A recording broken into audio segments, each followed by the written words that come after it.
Welcome to IndoctriNation, a weekly conversation series about protecting yourself from systems of control. I'm your host, Rachel Bernstein. Hi, everyone. As regular listeners might know, I'm always fascinated to see where people are listening to the show throughout the world. And I'm always curious about why certain locations seem to be very invested in learning about cult dynamics and systems of control. In some cases, there are obvious historical or sociological reasons why our show might be more popular in certain areas. The societal ramifications of the Holocaust, for example, likely factor into why we have so many listeners in Germany and in Israel, while the spread of Nazi occupation throughout Eastern Europe may explain our popularity in places like Poland and the Czech Republic. What is fascinating in its own right is when we see huge spikes in listenership in way less populated communities. I've mentioned before that we have a strong listenership in Eagle Mountain, Utah, a suburban community infamous for its large population of Mormon polygamists.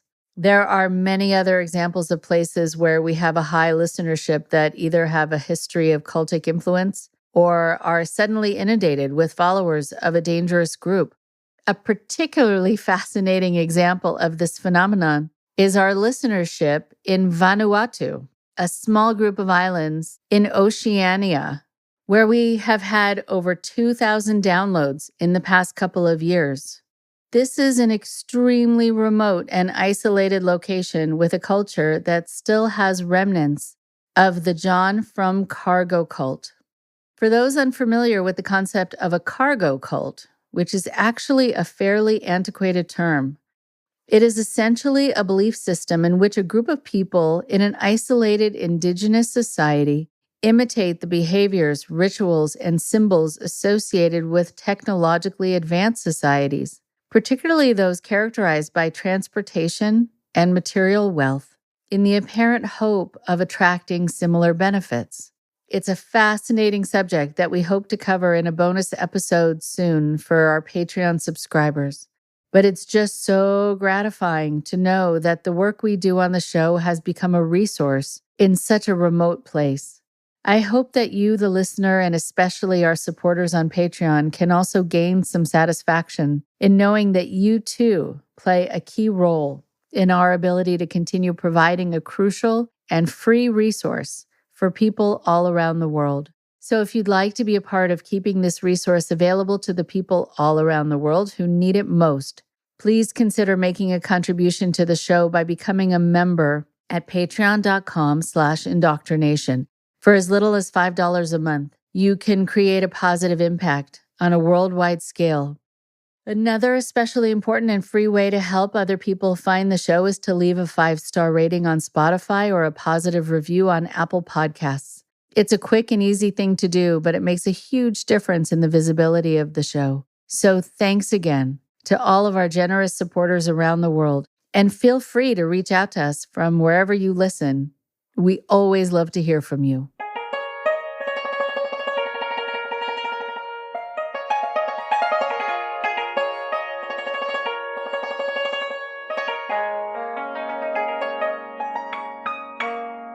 Today on the show, we have Beth McNamara. Beth is a Los Angeles-based television and documentary producer with over 25 years of experience in content development and production of more than 100 hours of entertainment, garnering her 2 Emmy nominations. Beth co-produced the 2018 Sundance documentary feature Inventing Tomorrow, which won multiple awards, including a 2019 Peabody. Currently, Beth is the creator and executive producer of the multi-season investigative podcast Murder at Ryan's Run, which does a 50-year deep dive into the Philadelphia-based group known as MOVE, M-O-V-E. The indie podcast features exclusive insider sources that expose MOVE to be a destructive and deceptive cult that controlled, abused, and terrorized them. And in addition to working on a book about MOVE, Beth is also developing other stories as documentary films, podcast series, television series, and movies. You can find more info about Beth and her podcast at www.bethmcnamara.com. murder@ryans.run.com. Here's Beth now.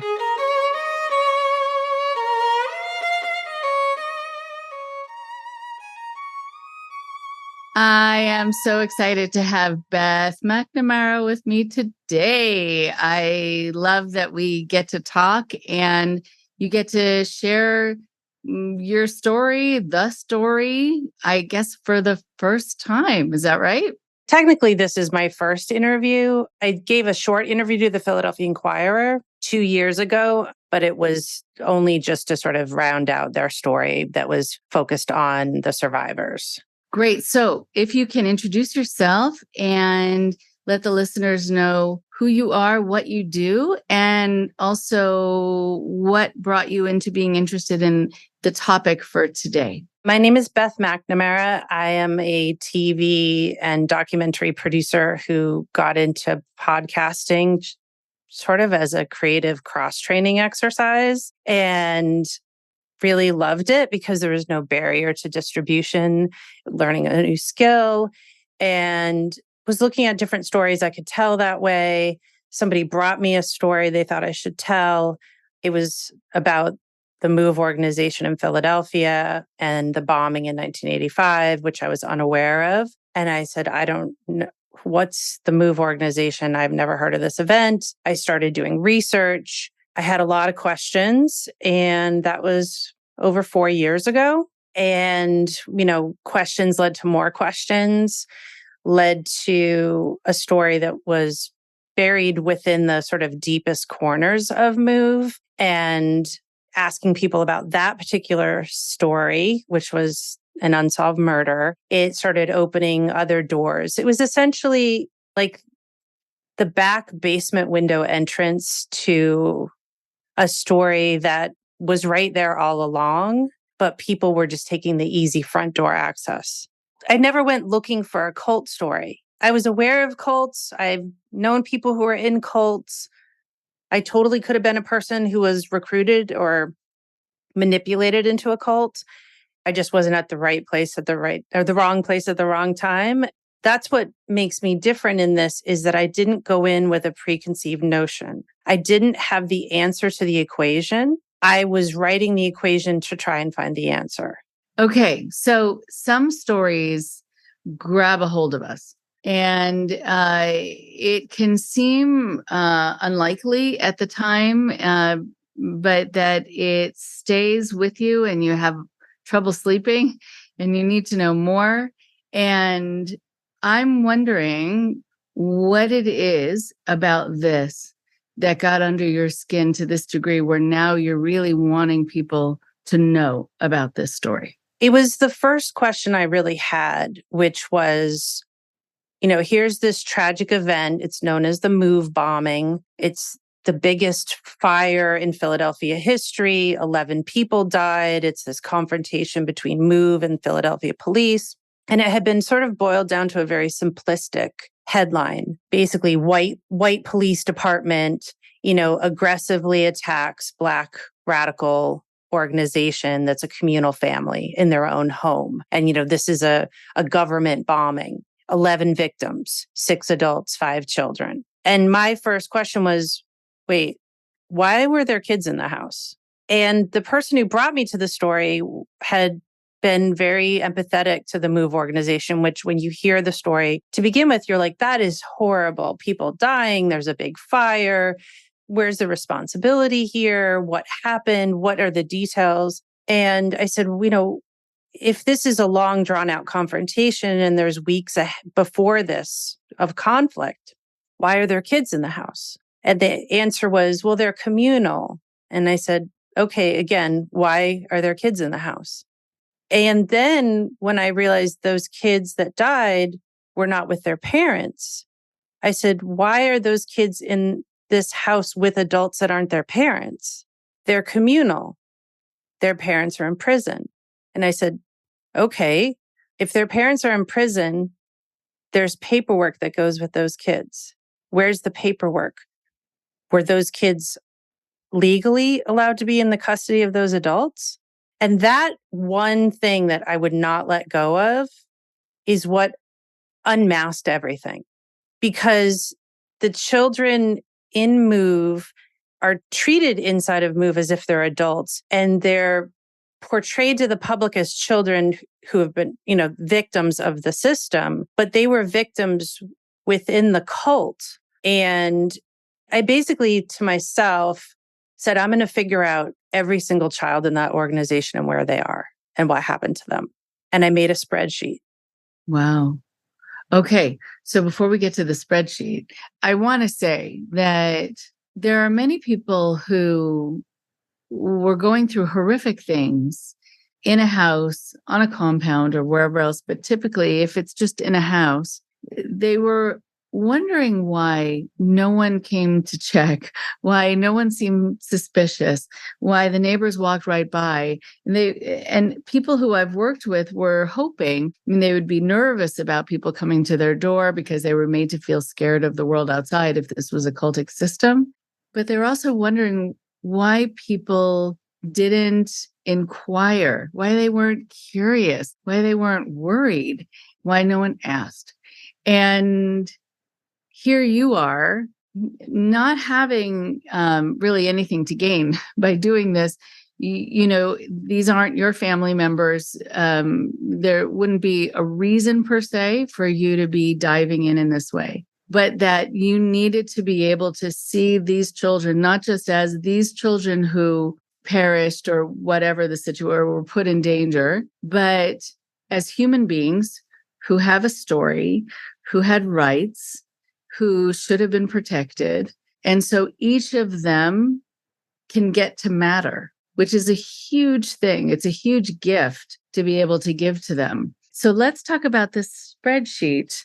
What kind of details did you want to find out, or did you find out about them? As I learned, because I didn't go in to this knowing all of the terminology of or the checklist of a cult. And I didn't use the terminology or the checklist in the podcast either, because the children didn't know the language. And so it was about telling their experience and their story, and then looking at the documentation and the history of the organization.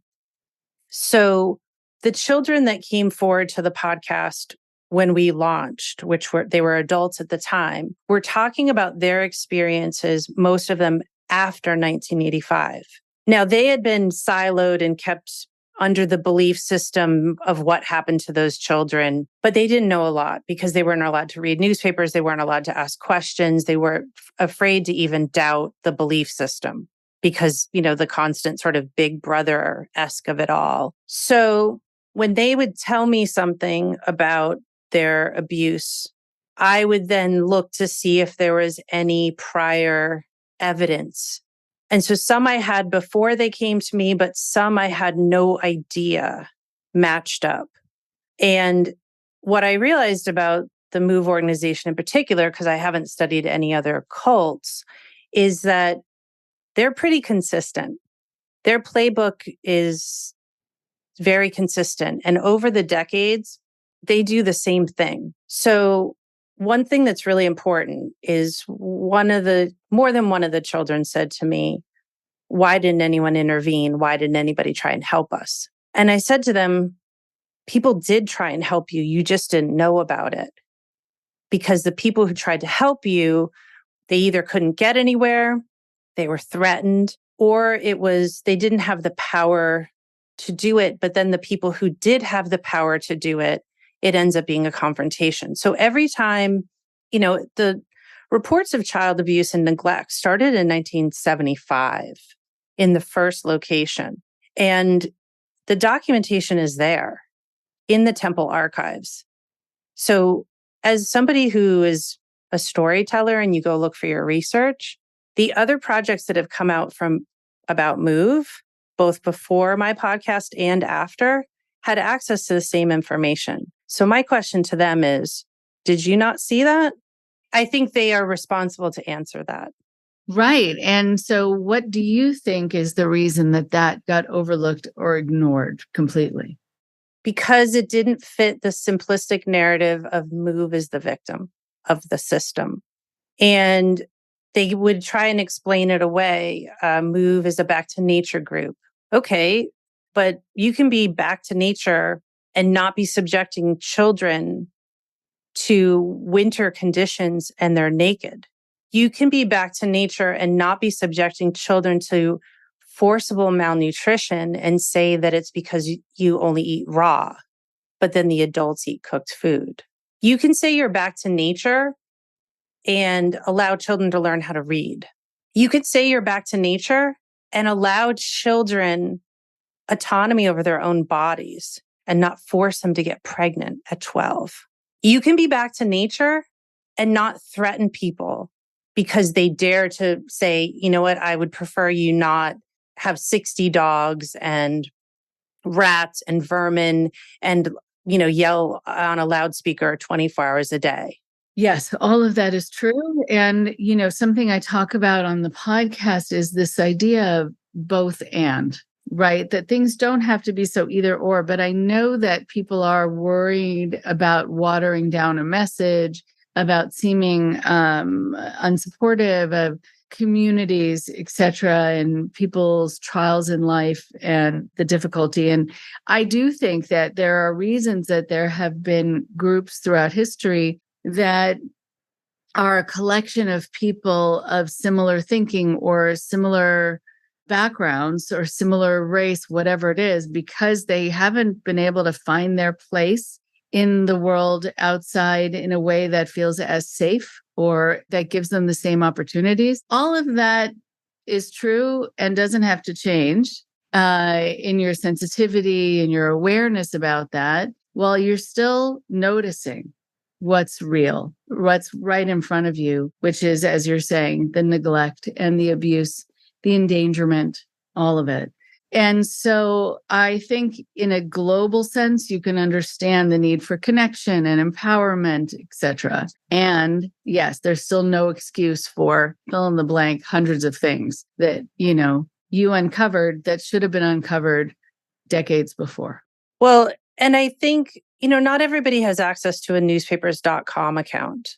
I think everybody should, because local reporting is everything. Now, local reporting is everything, but also needs to be checked by you. And so the reason the project's taken so long is that I've read every article ever written, every book, every dissertation. I've watched every video. I've read every website page. I've read every social media post, FYI.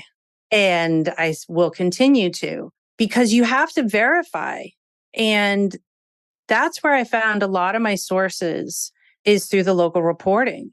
And I wanted to talk to them myself, and I was able to track down a lot of them. And an organization that makes this much noise means there's a lot of people that interacted with them. And those people would have their portion of the story, but maybe it was a day, maybe it was a month, maybe it was a year.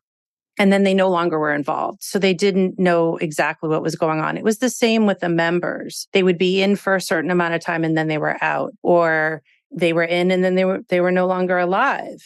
And so it really was, I needed to get what happened to them and their story and put it in the puzzle. And I didn't necessarily have the next piece. And so I just kept building out. And, the puzzle is huge. And the people who did try and help, they just knew a little tiny bit, or they did what they could. And there were many attempts to remove children from the MOVE organization, both in Philadelphia, in Richmond, Osage Avenue. And I believe it would have happened again, in 2002. But at a certain point, and this is my opinion, the authorities, whenever they looked at MOVE, it was just easier to pacify them with a hands-off approach. And you could then say, well, if that's how they want to raise their children, I don't really want to get into another May 13th with them. And they would come to that conclusion because MOVE would say, do you want to get into another May 13th with us? Very deliberately. And so decades of children were raised in this bubble in the middle of a city. And They were all put under the name Africa, and the media goes along with that. So then how does anybody do the math? How do you figure out who belongs to who? How do you figure out how old that pregnant girl is? How do you figure out how many children are supposed to be in school? And whenever they would be asked, and I asked them myself, well, how many members are there? Oh, we don't answer that for security reasons. And I was like, red flag. Who's married to who? Oh, we don't answer that. Red flag. So in putting the story together, because they are a very public group, I did it as an investigation. Who is that? Who are they matched with? Who has information on how old are they? When were they born? Where have I seen them before? And it became this crazy cross-reference, red string craziness.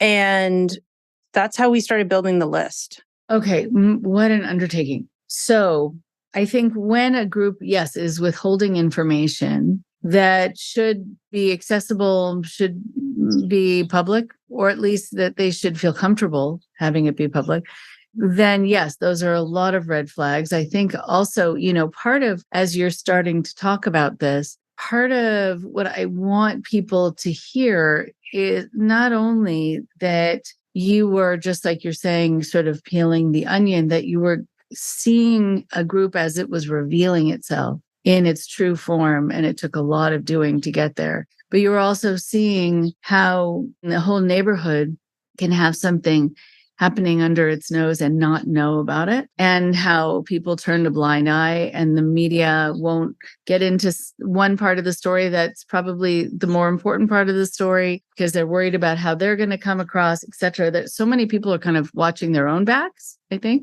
that then they don't jump in and help out. It's also hard to want to do that if the group is threatening in some way. And I know that the group has a history of that, and that's also going to dissuade people from wanting to be involved because it means taking a risk. And so there's some people who will say, fine, I am willing to do this, even though it means potentially taking a risk because someone needs to, because those families or those children are relying on the fact that some people are going to care enough to go through or sort of walk through their own fear to uncover what is true. But I wonder how much this group being threatening has gotten in the way of truth revealing itself. There's actually a spectrum on why the truth hasn't been revealed. There's a lot of people in Philadelphia who are like, yeah, I know that about MOVE. I've been around all these decades. I know they're an organization that, has allegations of abuse. I know that they're threatening. I know that they like confrontation. And then they're like, I've heard it. I don't need to hear it. Then there's people who come to the story and they are enamored that like they might be the one who can tell this story because it hasn't been heard. And I always thought like, how come I don't know about it? And I think that there are people who came to the story,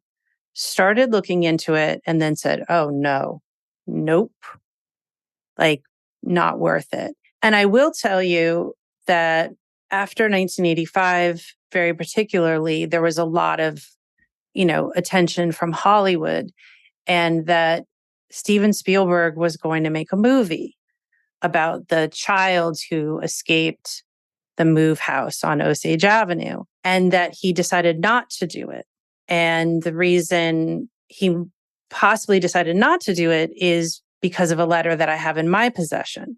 And it was a letter from the adult MOVE member who escaped on May 13th from prison to Steven Spielberg, and basically saying, I'm sorry, you haven't consulted us. If you're going to make a movie about the MOVE organization without consulting us, you should be aware of our secret organization called M1.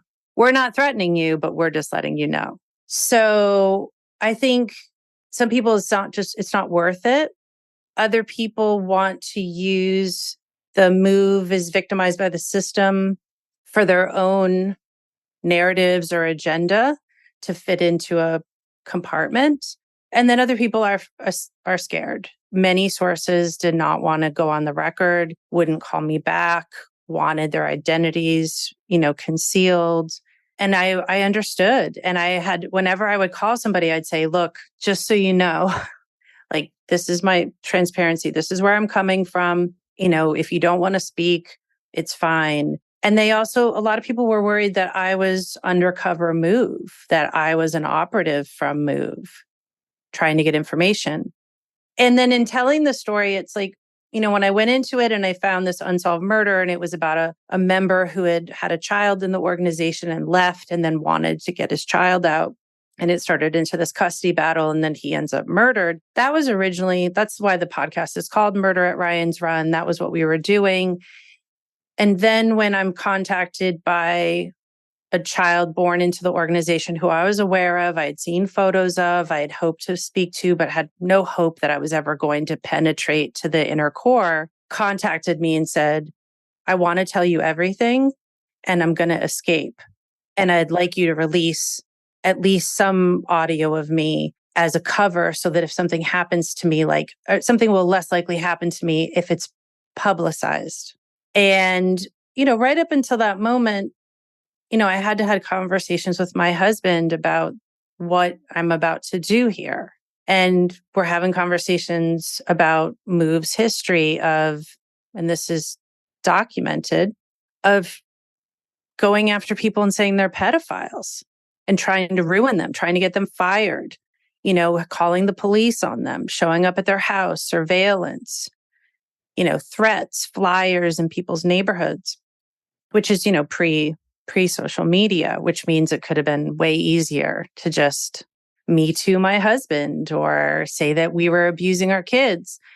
But as soon as the kids came forward, and the one in particular who was leaving with her 5 children, my husband said, you know what? You have to do it.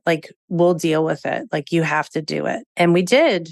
That's 2 years ago.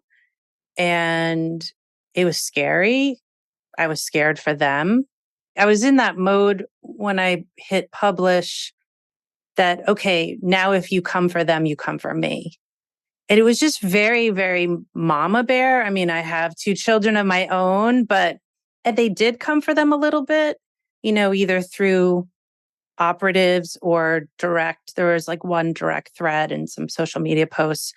And my approach was just to face it head on. If anybody threatens anybody on this podcast, we will turn it around and expose it. And if you want to do this on social media, where are you getting this information from? And, who are you?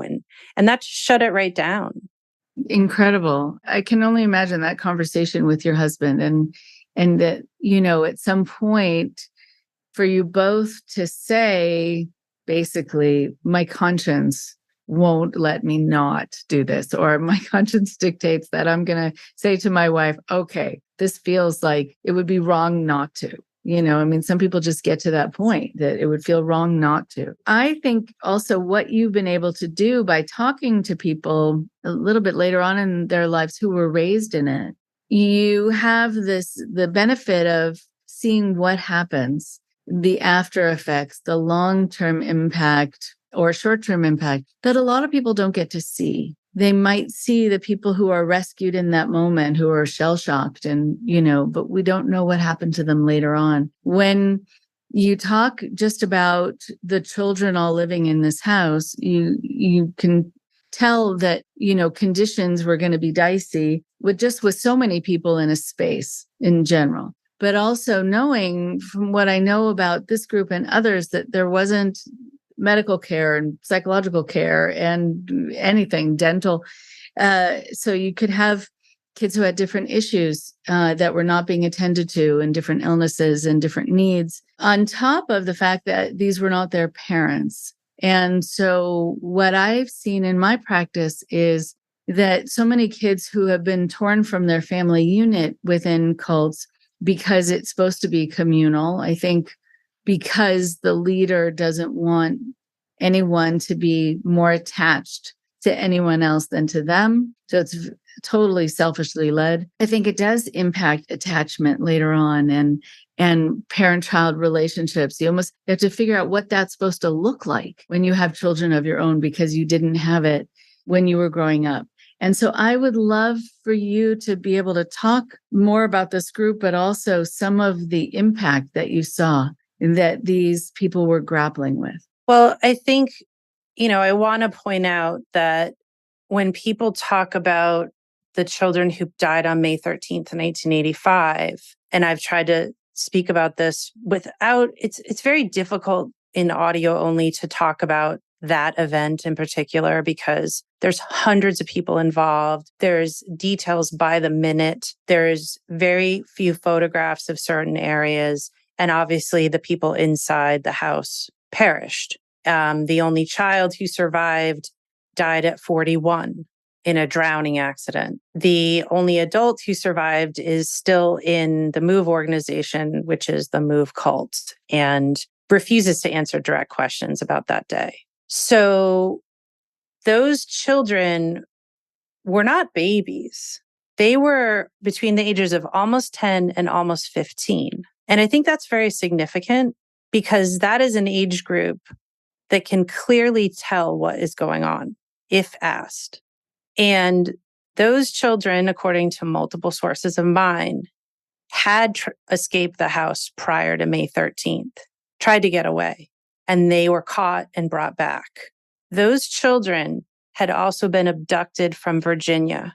They had been removed by Richmond police on charges of neglect, had been returned while the case was being appealed, and they had been abducted back to Philadelphia. 14 of them. And 6 of them ended up in that house.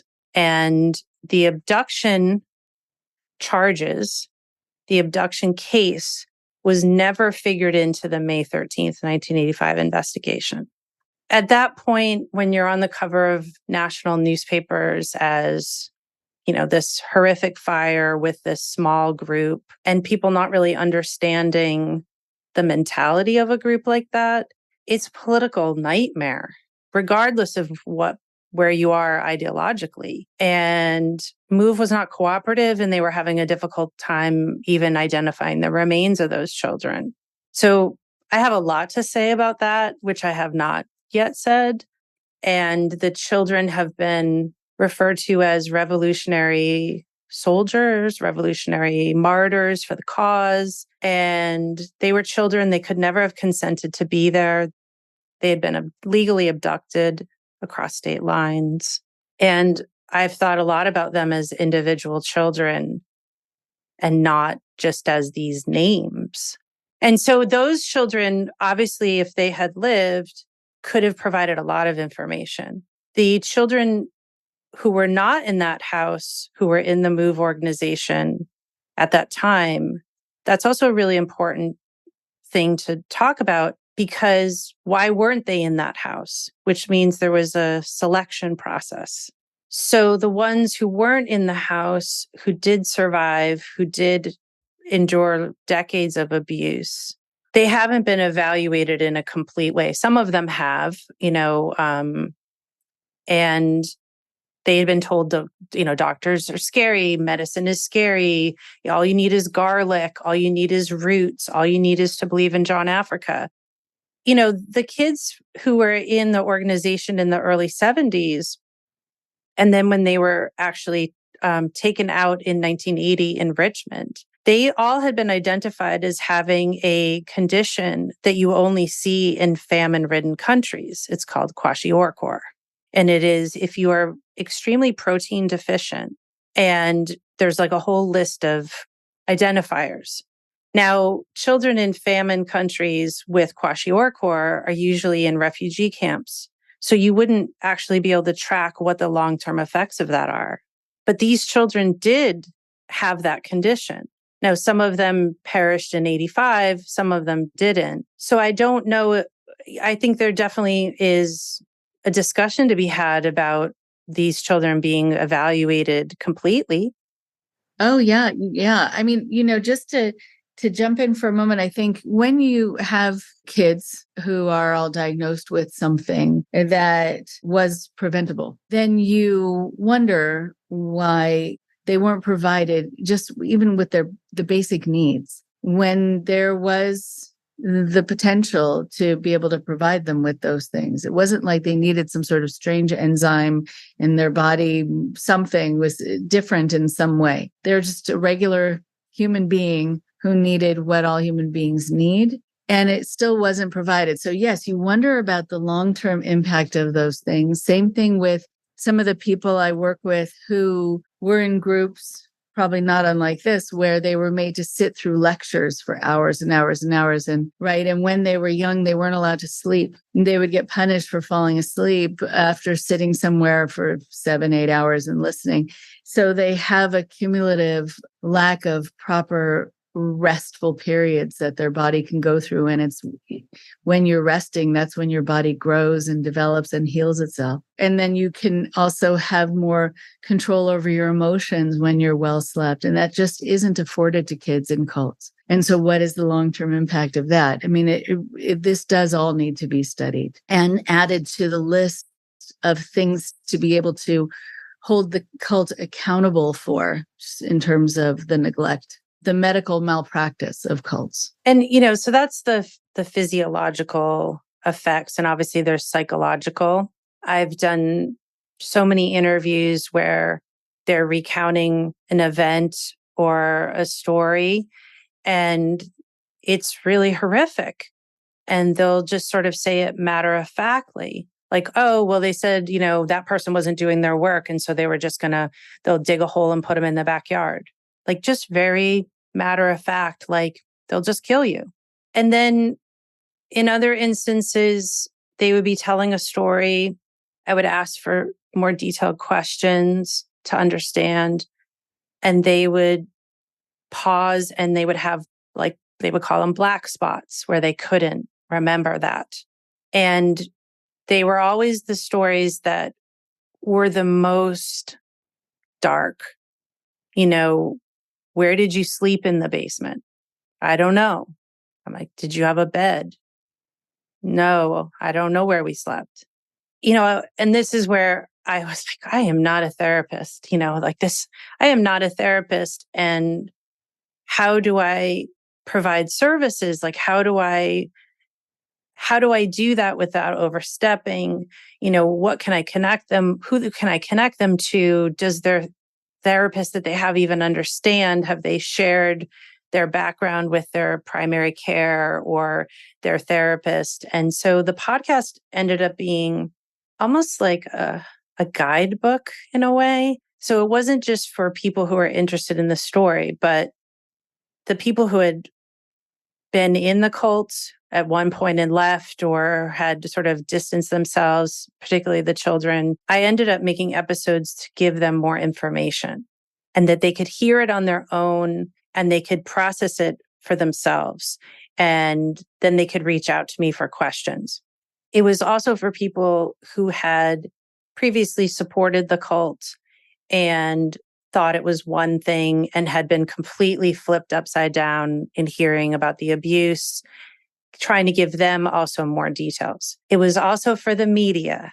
It was also for authorities. It was also for anybody looking into investigating the organization overall. I wanted it to be a resource for everybody and so I was always making episodes with like 5 different groups in mind. Wow.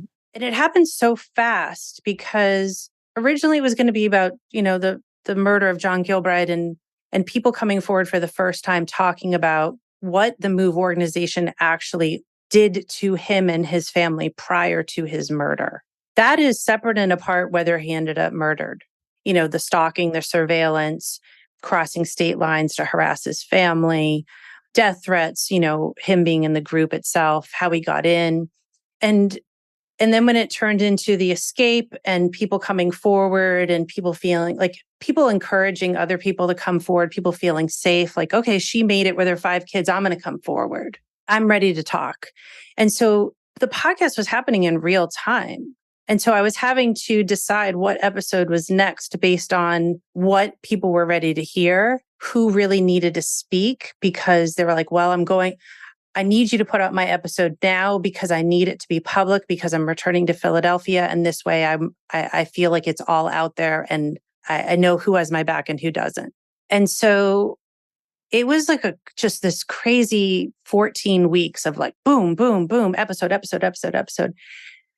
And as I was getting to the end, and it was really sort of culminating in and intersecting in the children, their stories, what they knew about John Gilbride, what they had been told, very, very crucial investigative information about that could help solve the case of John Gilbride's murder. It got to the end, and I realized I was so on edge, and I was listening to audio, and I was checking a piece of information with one of the sources, and I just broke down crying. I could not stop crying, like bawling. And I was like, oh my God, I think I need a break. I think we all need a break. And so we took a break publicly, but behind the scenes kept going. And information kept coming. And when I did the spreadsheet and I looked for every possible resource, like old footage, old newspaper photographs, anywhere, I just look, like who's that kid? Where did they go? Are they alive? Were they brought to Richmond? What name were they being used as? Who is this? Because Move would purposely give them multiple names. They would dress them in clothes, when they would take them out in public, they would put them in, gendered clothing so that you couldn't identify who they were. They all had hair the same. Many of the children, they never called their parents mom and dad, so they didn't necessarily know who their mom and dad was. And there was a child that had died, and I was told she had a sister. I said, I'm going to figure this out. And that was the most recent episode I put out about this child that was born, raised in Move, left in Move by the parents, and disappeared. And, I've been told, died in the cult because of the cult. And that was 2 years of investigation on just that child. And I put that episode out and I thought, oh, they're going to just go nuts, either denying it or like this could really be it. And nothing. Didn't even acknowledge it. When you spend 2 years or any stretch of time trying to decipher someone's story, finding out about them, thinking about them, and then you notice the life that they had, from my perspective, looking at you doing that, I feel like you showed that child more love and respect and care than they got in real life. I am very, very emotional about the kids. I wish I could go back and be the person I am now when they were children and know what I know now, because I would have been just as big of a pain in the ass. And it's like, I'm not special. Anybody can see something wrong and decide to do what they can do. And all I could do was put this podcast out. Nobody funded it. I wasn't going to make any money off of it. It just became something bigger than that. And all along the way, I was like, okay, well, put out this episode, Pixie's escaping with her kids. All I hope for is she gets the destination, right? It just was those sort of like day by day milestones. And now the podcast, it sits there and the cult continues, but people are trying to put their lives together, get GEDs, have relationships, think about what they want to do, have therapy. They're in therapy if they can actually get it. And I've had people reach out to me privately, like, oh, I was involved, I supported the organization, or you're blowing my mind, or I lived on that street and I've been waiting for someone to tell this story, or I don't understand, how does this work? How does your reporting reconcile with what the cult is currently saying, and why are they not addressing it? And I take every single message and I respond extensively in communications, and have had phone calls with people, because that's meaningful to me, is that I don't need to reach 5 million people who kind of get it. I'd rather reach, 25 who are like, wow, I get it. I see it. I see the pattern. And where else is the pattern? And with the kids, it's just like, I want them to be happy. I want them to go make their own choices. They don't have to take up a battle against the cult. They don't have to become, like do the circuit, like the press circuit. It's just like, there was a lot for them to leave and get out. And the cult doesn't make it easy. They want it to be hard for you, just like any domestic abuser wants it to be difficult for you. No money, no support. Do you have a place to live? Do you have an education? Is anyone going to understand where you're coming from? What's going to happen when you're in a situation and your trauma is triggered? How are you going to explain that? Do you have the language? And so, it became not any individual person became the main character of the story. It really was chapters. Right. Okay. Yeah. And I think you bring up a good point about how, people don't need to go on the circuit. Part of what you hope for people who have been involved in the cultic system is that there aren't going to be a lot of have-tos after they leave, that they get to choose and they get to feel free to heal in the way that is best for them, safest for them. Whatever decisions they make are their own. But I know that sometimes there can be different factions among the people who have left, and they can kind of fight with each other, because a lot of them are also used to fighting with each other. Like, cults are often contentious places, and there's a hierarchy and there's competition, and that's just built into the system. So sometimes I see it a lot with people who have left cults, and they fight each other, and who's doing it the right way and who cares about the issue more and less. And, you want them to catch a break, and it's hard. And then you add in that, the MOVE organization from the beginning was the first members, the first core members were family members.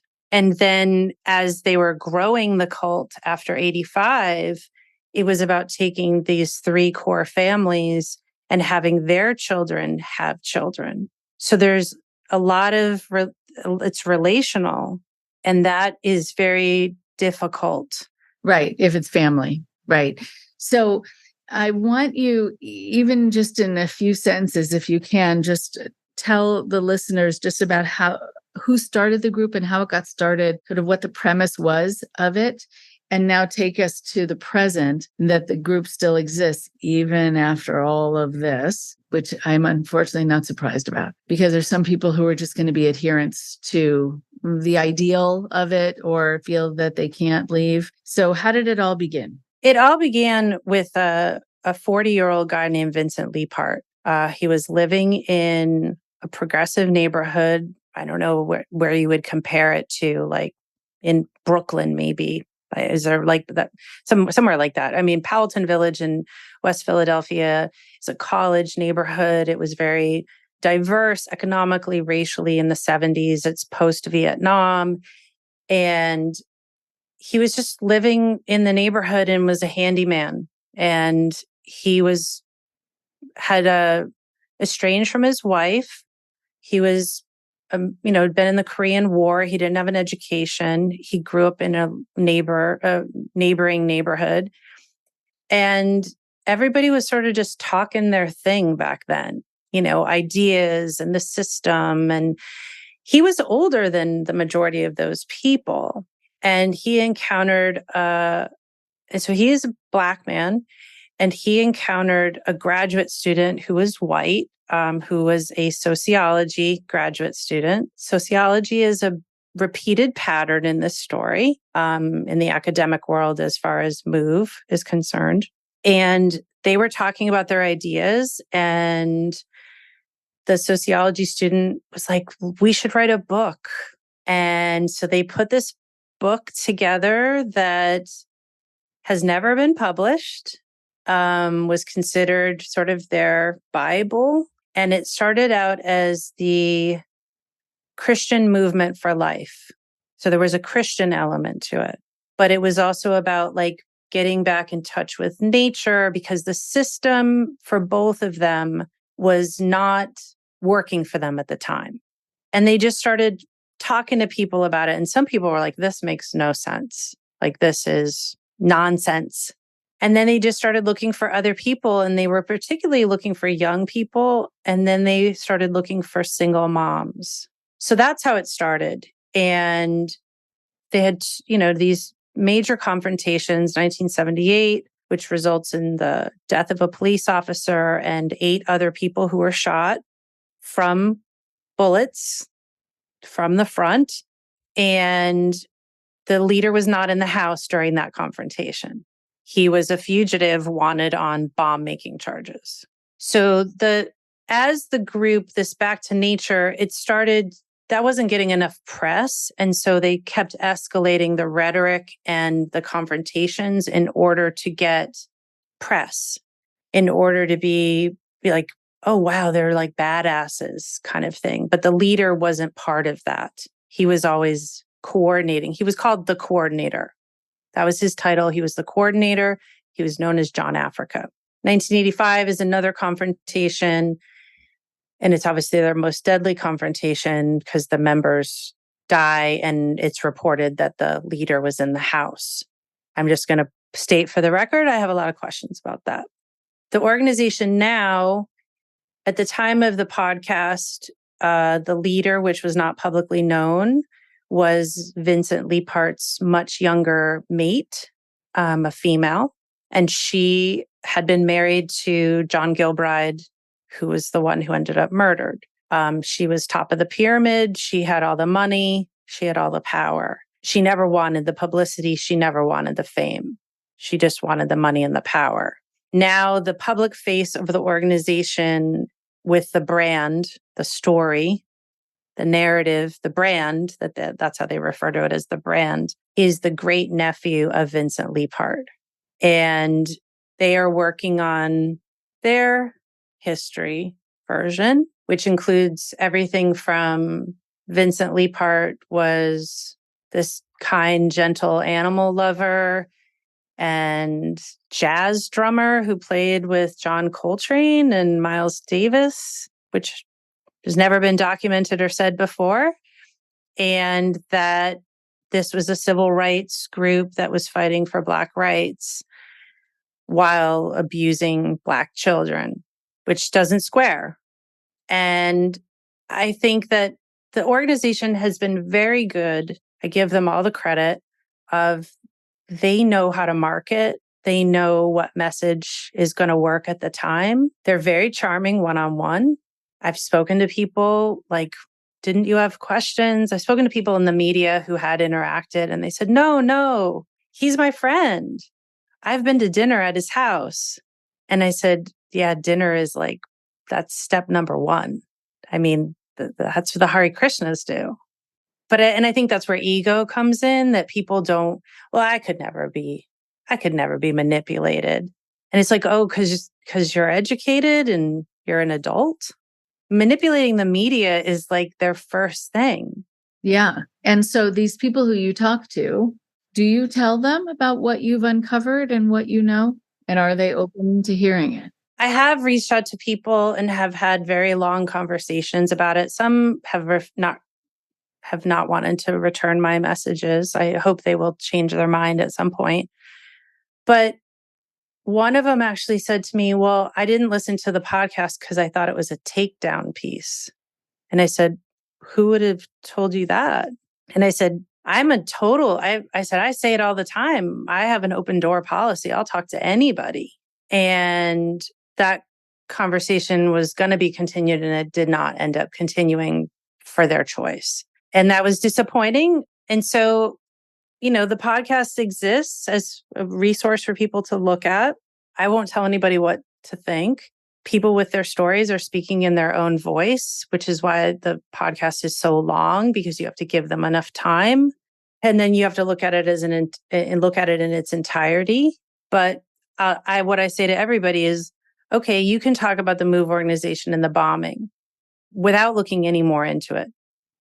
But knowing a 12-year-old girl was raped on the orders of the leader and forced to give birth to 5 children while not being educated and not being allowed to see a doctor. I don't care what you say, there's no justification for that. And she's not the only one. Right. You also mentioned, and before we finish up, but you mentioned that they were doing outreach, I hate to call it that, but outreach to single moms. So I can only imagine how women were treated in this organization. This is not to say men were treated a lot better, but how was it for women? Well, it depended whether you had power or not.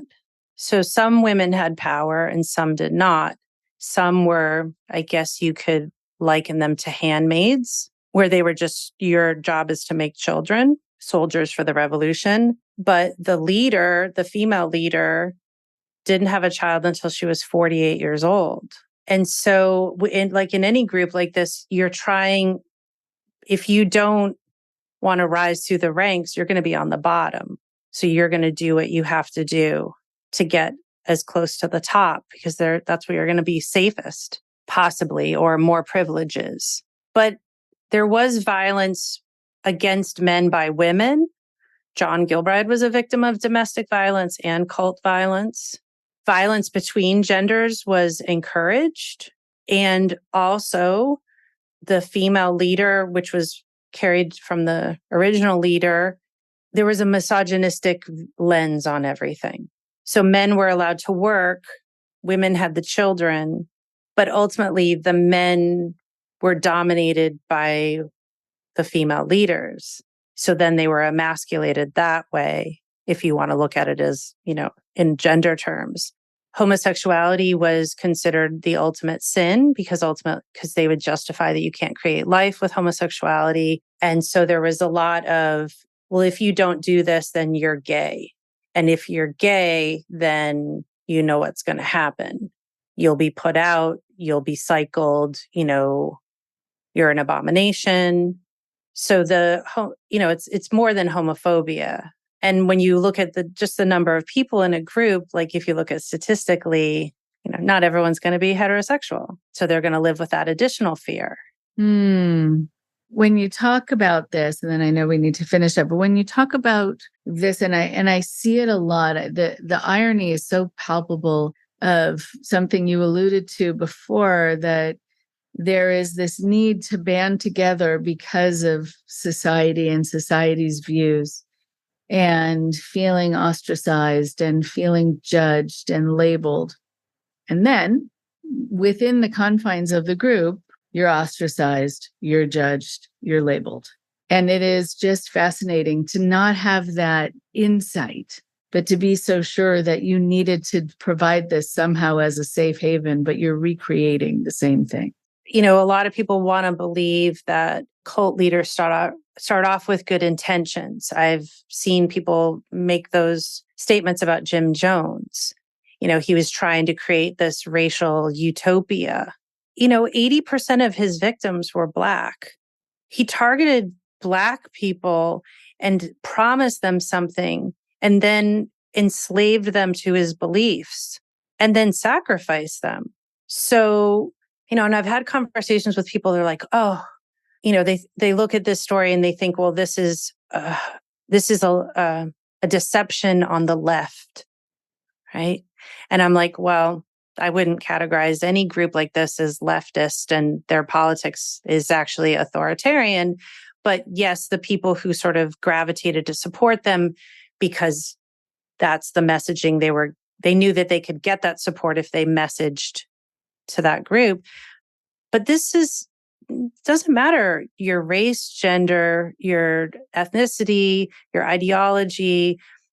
Groups form. I liken it to, without using like cult terminology, because I'm not an expert, I use a lot of metaphors.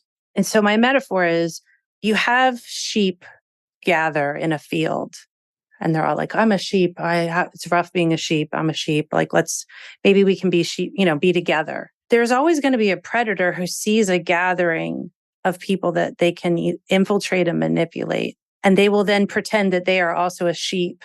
And they're infiltrating because they want power. They don't have your belief. They don't have your intention.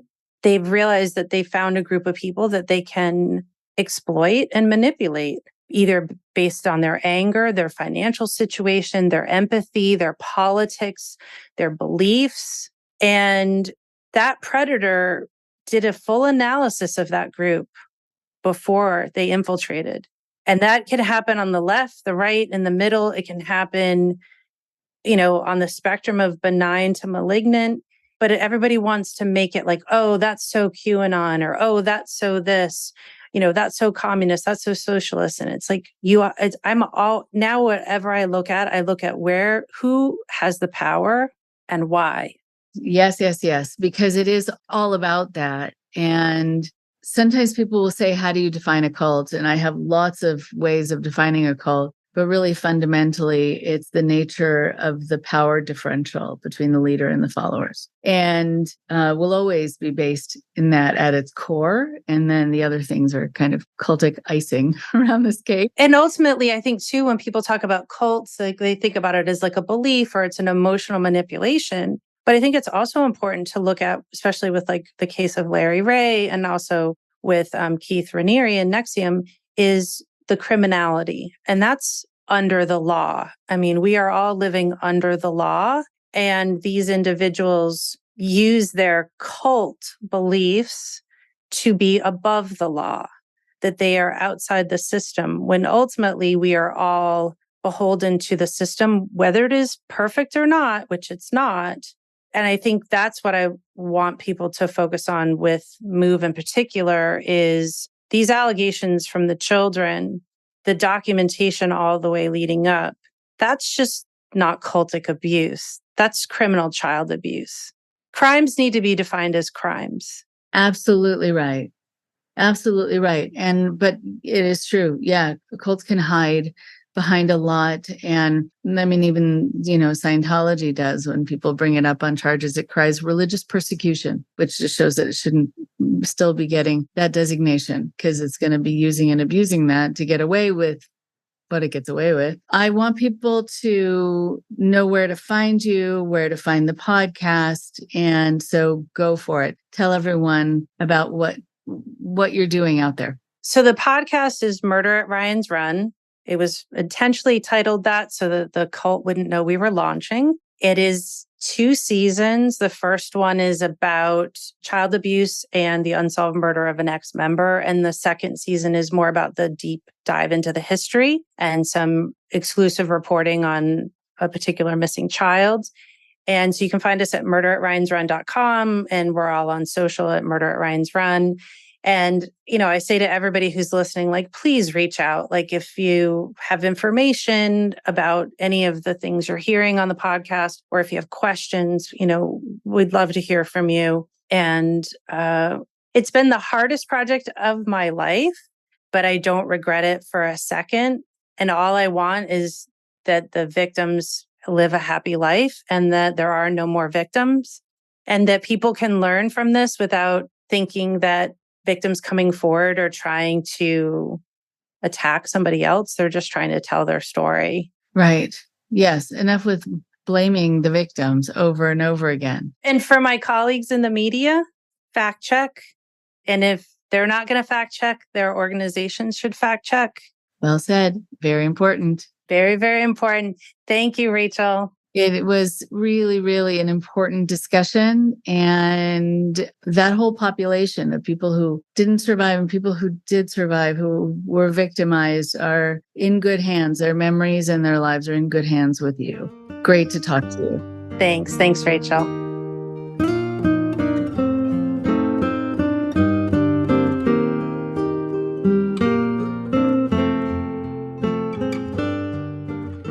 One more thing before you go.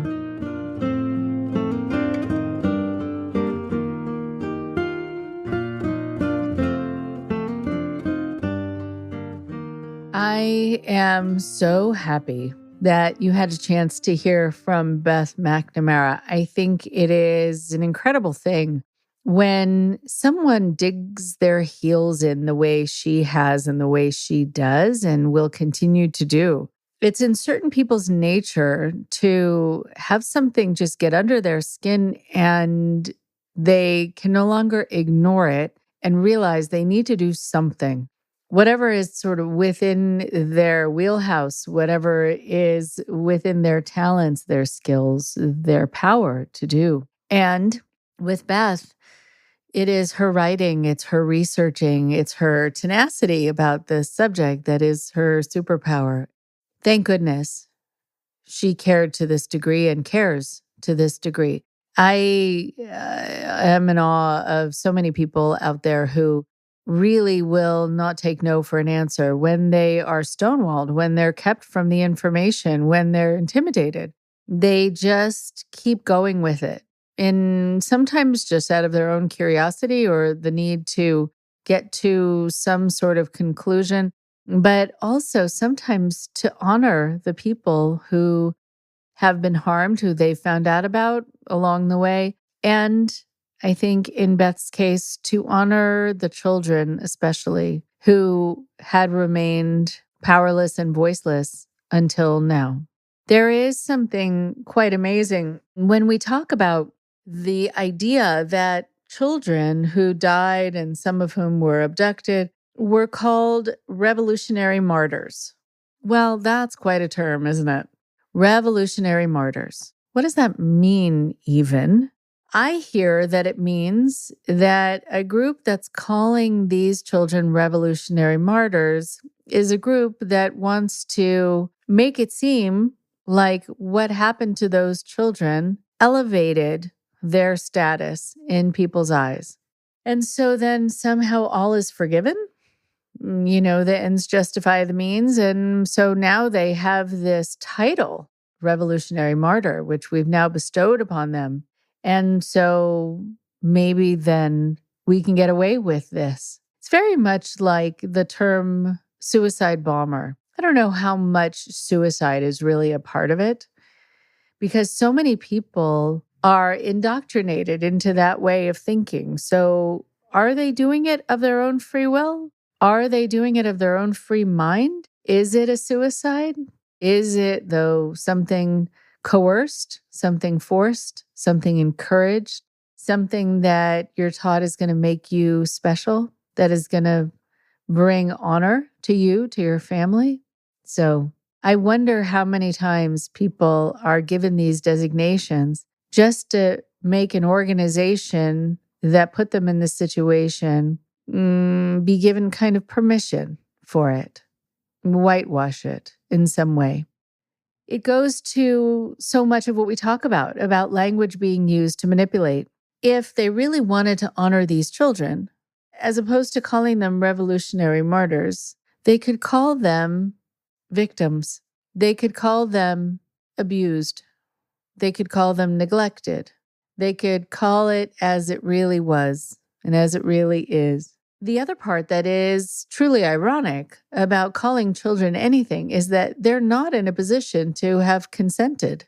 One would assume that if someone goes after potentially becoming a martyr, they're making that choice. A child cannot consent. A child cannot make that choice. So it's wrong all around. If you find that a situation that someone is in is not matching how it's being talked about, not matching the language that's being used, then you're going to take a moment, I hope, especially after listening to podcast episodes like this, and wonder why it is that they need to reframe this in such positive terms. Why are they needing to really coerce people into thinking that everything is fine and, in fact, good? It's like the people in cultic groups who will say, as we've talked about, that they didn't know they were being abused because a lot of the time it's just not called what it is. And so we want to be honest here. These children deserve for us to be honest. They suffered at the hands of other people, and they didn't have a choice. And they were hurt and or killed. And that's illegal. It's immoral. And it should be seen as such, plain and clear. What Beth does is she is able to synthesize this information to get us to these points of being very clear. I think about all of the word salad that a lot of us have heard from cult leaders where we just wonder, wait, what was the point? And what did they say? But when it comes to someone needing to take responsibility for what they've done to someone else and someone needing to take responsibility for what they've done to a child, we need to get to the point. So what happened here was wrong. And what happens all over the world in groups like this is wrong. And we wish that we could protect children from it. But part of the reason that I do this podcast is to help future generations if I can. Thank you so much to Beth. Thank you so much to all of you out there who are doing what you can do in big ways and in small ways that all make a difference. Talk to you next week. Thank you very much for listening. Please support Indoctrination on Patreon at patreon.com/indoctrination. Be sure to give us a follow on our social media. Find us on Facebook and Instagram using @Indoctrination Podcast. And for Twitter, find us at @_indoctrination. We love hearing from you too. So send us an email at indoctrinationshow@gmail.com. And for more updates on the show, visit our website at www.podpage.com/indoctrination.